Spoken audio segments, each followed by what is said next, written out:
Good morning बच्चों। आज हम सुक्ति मौक्तिकम पाठ का 5वें श्लोक से पढ़ेंगे। इसके पहले हमने आपको पहले वाली वीडियो में श्लोक 4 तक समझा दिया था, तो आप ध्यान दीजिए श्लोक नंबर 5 पर। सभी बच्चे अपनी पुस्तक खोल लें और इसको समझ लें। गुणेष्वेव हि कर्तव्यः प्रयत्नः पुरुषैः सदा गुणयुक्तो दरिद्रोऽपि नैश्वरैर्गुणैः समः। गुणेषु एव, गुणों में ही, गुणेषु एव, यहाँ पे उ को व हो गया है, संधि है यहाँ पे, गुणेषु एव शब्द है।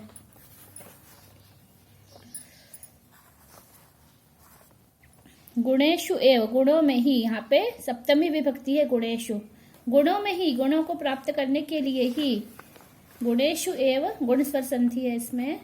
गुणेषु एव ही कर्तव्य, गुणों को प्राप्त करने के लिए, कर्तव्य करने के लिए ही, गुणों का कर्तव्य करने के लिए प्रयत्न करना चाहिए।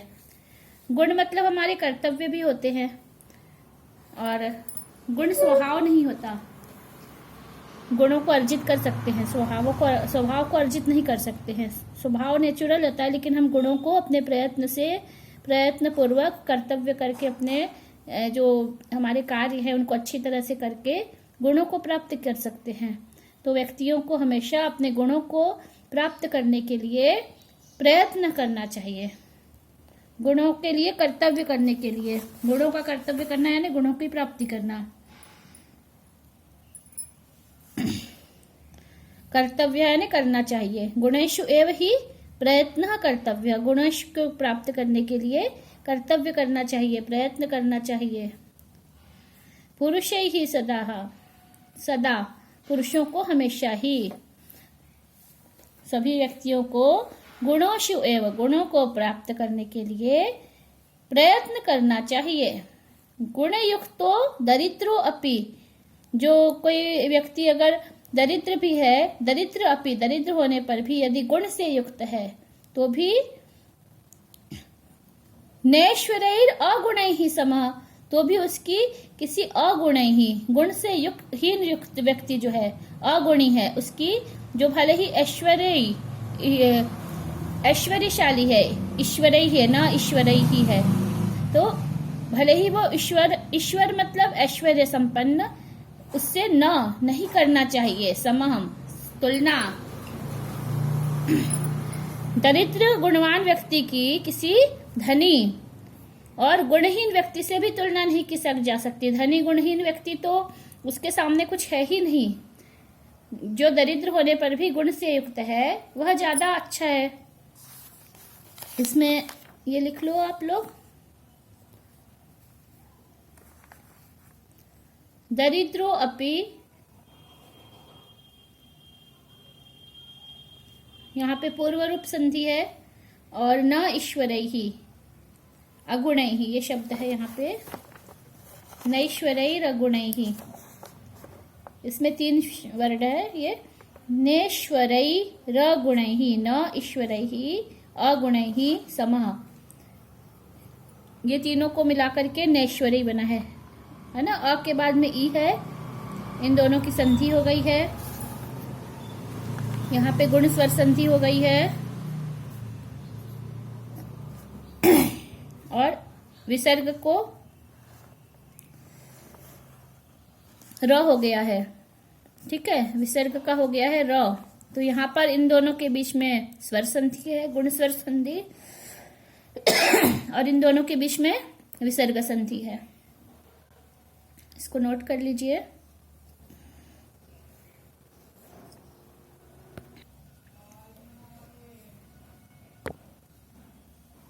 समझ में आ गया ये?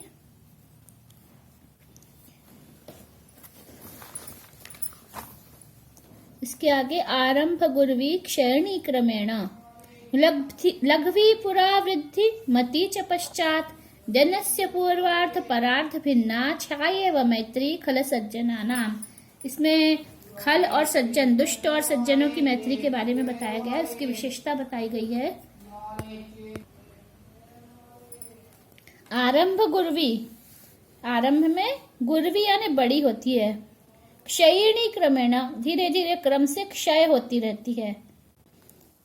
हमने देखा दिन के समय जब सूरज निकलता है तो हमारी जो छाया है वह शुरू में बहुत बड़ी होती है, धीरे धीरे छोटी होती जाती है। दोपहर के समय हमारी छाया बिल्कुल हमारे बगल में ही दिखती है, इसके बाद फिर से बढ़ने लगती है। तो इसमें तुलना की गई है, इसकी उपमा दी गई है। आरंभ गुर्वी, आरंभ में बड़ी होती है, क्षयणी क्रमेण, धीरे धीरे क्रम से क्षय होने लगती है। लघवी पुरा, और दूसरी छाया जो होती है पुरा, लघवी छोटी होती है प्रारंभ में। वृद्धिमती च पश्चात, और बाद में पश्चात, बाद में वृद्धिमती, बढ़ती रहती है। दिनस्य पूर्वार्ध परार्ध भिन्ना, यहाँ पे आपको हर जो लाइन है, प्रत्येक लाइन का, ये पहली लाइन और अंतिम लाइन को आपस में जोड़ना पड़ेगा बीच बीच में, है ना। इसको बताते हैं। दिनस्य पूर्वार्ध परार्ध भिन्ना, दिन का जो पूर्वार्ध है 12 बजे के पहले का जो समय है, सुबह का समय है, और परार्ध 12 बजे के बाद का जो समय है दिन का, उन दोनों में छाया में भिन्नता होती है। एक समय सुबह के समय जो 12 बजे के पहले सूर्योदय से लेके जो हमारी छाया है वो धीरे धीरे घटती है, छोटी होती जाती है। फिर उसके बाद में सूर्यास्त के समय तक, 12 बजे के बाद से सूर्यास्त के समय तक हमारी छाया फिर धीरे धीरे बढ़ने लगती है। तो इसमें उन्होंने इस छाया से ही तुलना कर दी है मैत्री की, कि मित्रता जो होती है छाया के समान होती है। दोस्त भी बोलते हैं ना, दोस्त हमारी परछाई होता है ना। जो मित्र होता है वो परछाई के समान होता है। तो जो हमारी छाया है वो दोस्ती होती है। और खल और सज्जन, इसमें यहाँ पे खल मतलब होता है दुष्ट, और सज्जन, दुष्ट व्यक्ति और सज्जन व्यक्ति, इन दोनों की जो दोस्ती है, मैत्री है, वह छाया इव, छाया इव। यहाँ पर भी संधि है, नोट कर लीजिए, छाया इव। आ के बाद में आया है यहाँ पर ई,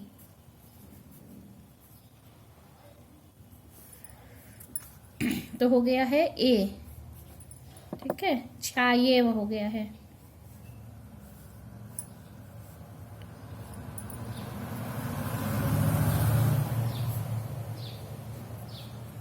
यहां पर भी आपकी गुण संधि ही है, गुण स्वर संधि। अब आप लोगों को एक इसमें वीडियो में अलग से संधि समझा देंगे अच्छी तरह से। आप लोगों ने पढ़ी होगी 8वीं तक, लेकिन इसको अलग से भी समझा देंगे। छाया इव, छाया के समान।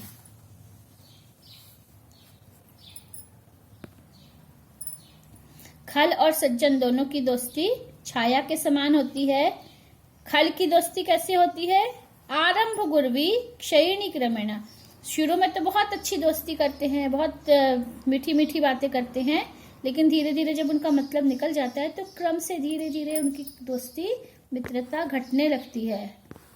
ठीक है, आरंभ गुर्वी क्षयिणी क्रमेण। और सज्जना नाम लघवी पुरा वृद्धिमती च पश्चात। यहाँ पर खल और सज्जन ये दो शब्द हैं। यहाँ खल को पहली लाइन से जोड़ेंगे और सज्जन को सेकंड लाइन से। ठीक है, खल, खल की मैत्री कैसे होती है? आरंभ गुर्वी क्षयिणी क्रमेण। खलस्य मैत्री आरंभ गुर्वी, खल की दोस्ती होती शुरू में बड़ी और क्षय होती है क्रम से। सज्जना नाम मैत्री लघवी पुरा वृद्धिमती च पश्चात, शुरू में पुरा पहले, लघवी छोटी होती है और पश्चात बाद में धीरे धीरे बढ़ती रहती है। वो शुरू में छोटी सी दोस्ती करते हैं, मित्रता करते हैं, बाद में उनकी दोस्ती देखते हैं कि ये सही आदमी है, इससे दोस्ती करना उचित है, तो वो धीरे धीरे बढ़ती है, एकदम से नहीं बढ़ती है। ठीक है, धीरे धीरे मित्रता बढ़ती है, लेकिन वो फिर अच्छी दोस्ती होती है। ये समझ में आ गया। अब इसके बाद हम आते हैं 7वें श्लोक में। यत्रापि कुत्रापि गता भवेयुर हंसा मही मंडल मंडनाय, हानिस्तु तेषां हि सरोवराणां येषां मरालैः सह विप्रयोगः।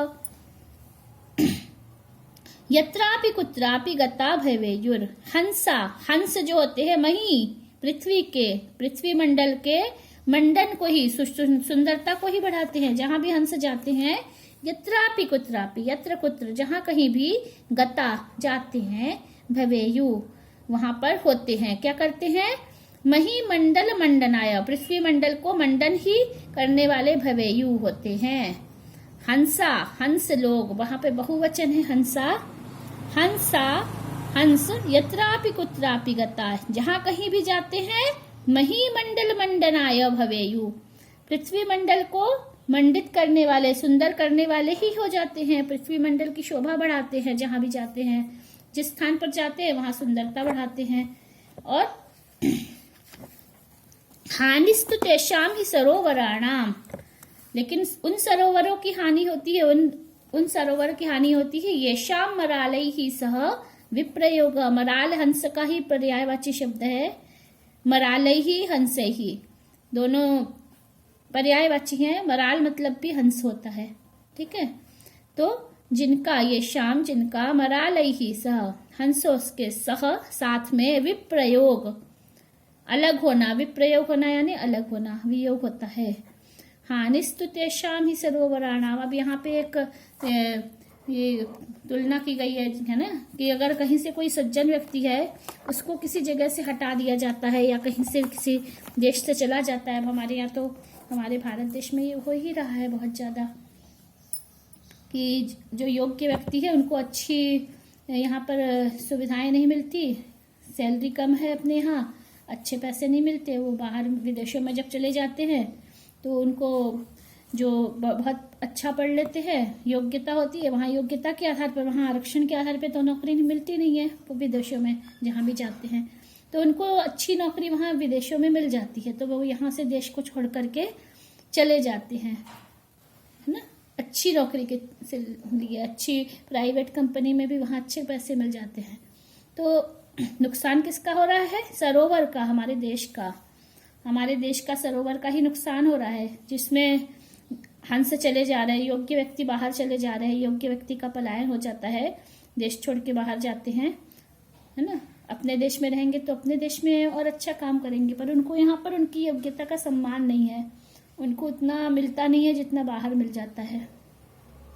देखा जाए तो हमारे यहाँ कोई योग्यता के आधार पर किसी को न तो प्रमोशन मिलता है और न ही योग्यता के आधार पर अच्छी नौकरी मिल रही है। तो इससे देश का बहुत बड़ा नुकसान है, बहुत अधिक, है ना। अगर योग्य व्यक्ति रहेगा जहां पर, तो वो उस जगह की उन्नति के लिए ही काम करेगा, आगे बढ़ाएगा उसको। लेकिन जो सरोवर है उसका नुकसान है, वह सरोवर सूना हो जाता है, उसकी हानि हो जाती है, जिसका हंसों के साथ में वियोग हो जाता है, विप्रयोग, वियोग। चौथे श्लोक पर आ जाइए। गुणा गुणज्ञेषु गुणा भवन्ति ते निर्गुणं प्राप्य भवन्ति दोषः। यहाँ भी गुणः ही है, गुणा गुणज्ञेषु गुणः भवन्ति, ये जो श्लोक है इसमें विसर्ग का लोप हो गया है। गुण जो है, गुणी व्यक्ति को पा करके और अधिक गुणवान हो जाते हैं। अब देखिए, गुणवान व्यक्ति में यानी योग्य व्यक्ति, सज्जन व्यक्ति। अगर किसी सज्जन के पास में कोई गुण जाता है तो वो गुण बन जाता है, गुण गुणज्ञ के पास जाता है तो गुण कहलाता है। गुणज्ञ यानी सज्जन, जो उस गुण की कद्र करता है, उस गुण का सदुपयोग करता है। और निर्गुणम प्राप्य, किसी निर्गुण व्यक्ति को प्राप्त करके वही भवन्ति दोषा, वही गुण दोष बन जाता है।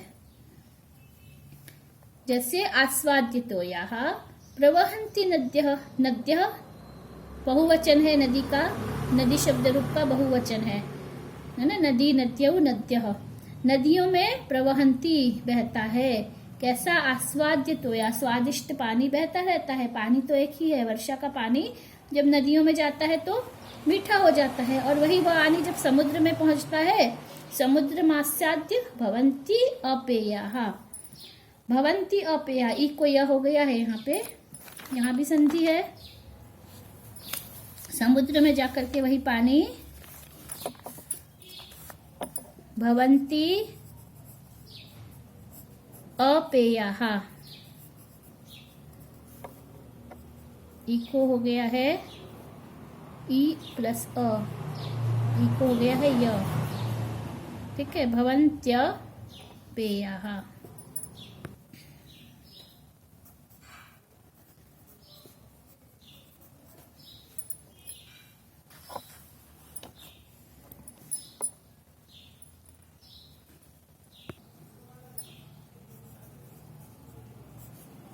ये है यण स्वर संधि।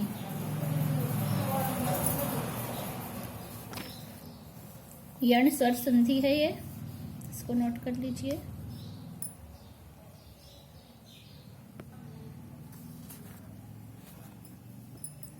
समुद्र मासाद्य भवन्ति अपेया, समुद्र में जाकर के वही जो पानी है बारिश का वही अपेय हो जाता है, पीने के लायक नहीं रहता है।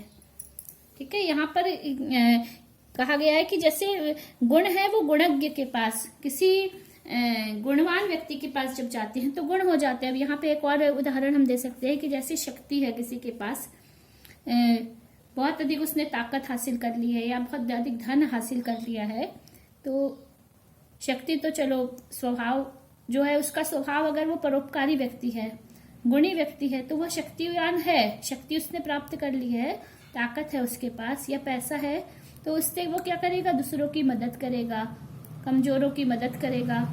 लेकिन अगर वही शक्ति या वही पैसा अगर किसी दुष्ट व्यक्ति के पास चला गया तो उससे वो दूसरों को सताएगा, दूसरों को परेशान करेगा, अपने पैसों से घमंड करेगा या दूसरों को तकलीफ देगा, उन पैसों का दुरुपयोग करेगा, है ना, शराब पिएगा, कहीं जुआ खेलेगा, कहीं और कुछ ऐसे गलत काम कर में पैसे लगाएगा।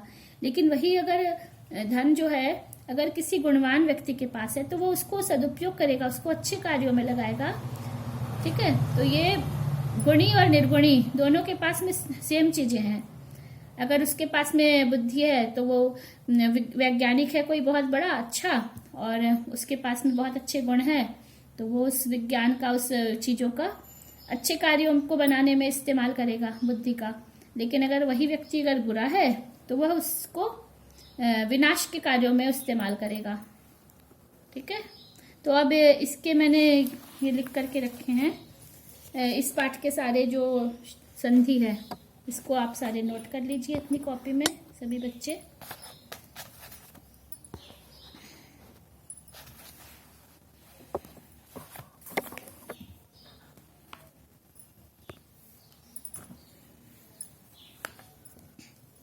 ये रह गया था एक बीच में, इसको आप भवन्ति अपेया, इसमें ई के बाद में अ है तो यहाँ पर यण स्वर संधि हो जाएगी। वित्तम एति, म और ए, वित्तम एति व्यंजन संधि है। चैव अवधार्यताम, अ के बाद में फिर से अ है तो दोनों में दीर्घ स्वर संधि हो जाएगी। दोनों तरफ अ है तो दोनों को मिलाकर के एक दीर्घ आ हो जाएगा। न अंभ, इसमें भी दीर्घ संधि है।